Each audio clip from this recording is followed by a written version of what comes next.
Hello friends, welcome to my channel. আজ আমি তোমাদের সাথে শেয়ার করব চিকেন নাগেটস কীভাবে বানাবে।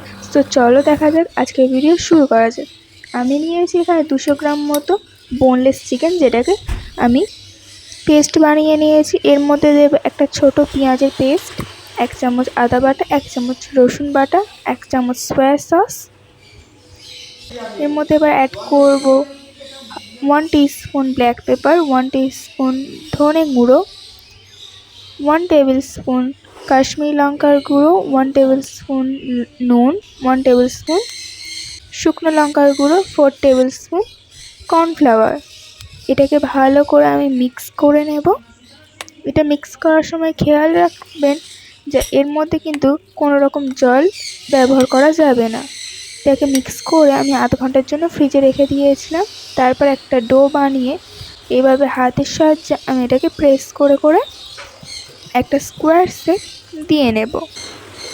আপনারা দেখতেই পাচ্ছেন আমি কীভাবে স্কোয়ার শেপ দিয়ে নিয়েছি। আমি এখানে স্কোয়ার শেপ করে নিয়েছি পুরোটাকেই। এবার একটা ঝুড়ির মধ্যে আমি একটুখানি তেল দিয়ে দেব, 2-4 ফোঁটা মতো তেল দিয়ে দেব। রিফাইন অয়েল বা যে কোনো তেলই ব্যবহার করতে পারেন। ছুরির গায়ে ভালোভাবে লাগিয়ে নিলে পিস করার সময় আর ছুরির গায়ে লেগে যাবে না। আমি এবার ছুরির গায়ে তেল লাগিয়ে সবটাকে ভালো করে পিস পিস করে নেব। প্রথম আড়াআড়ি করে আমি কেটে নিয়েছি, তারপর আবার লম্বালম্বিভাবে আমি পিস করে নেব। এখানে আমার পিস করা হয়ে গেছে, আপনারা দেখতেই পাচ্ছেন।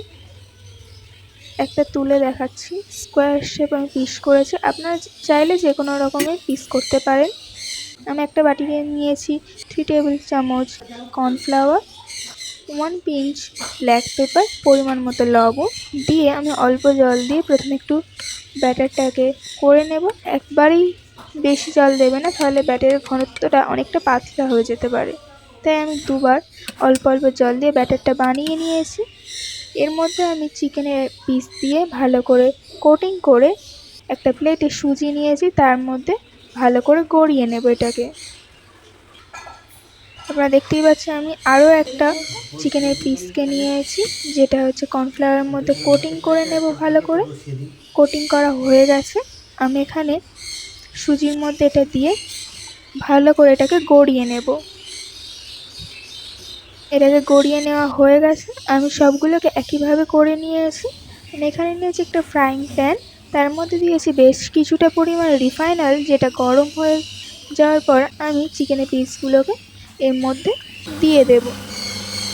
চিকেনের পিসগুলোর একটা সাইড করে ভাজা হয়ে গেলে অন্য সাইড ভাজা হওয়ার জন্য আমি প্রত্যেকটাকেই উল্টে পাল্টে দেব। আমি কিন্তু এখানে এই সম্পূর্ণ ভাজাটা মিডিয়াম টু হাই ফ্লেমে ভাজবো। সবগুলোকে উল্টে পাল্টে দিয়েছি। এখানে সব ভাজা হয়ে গেছে।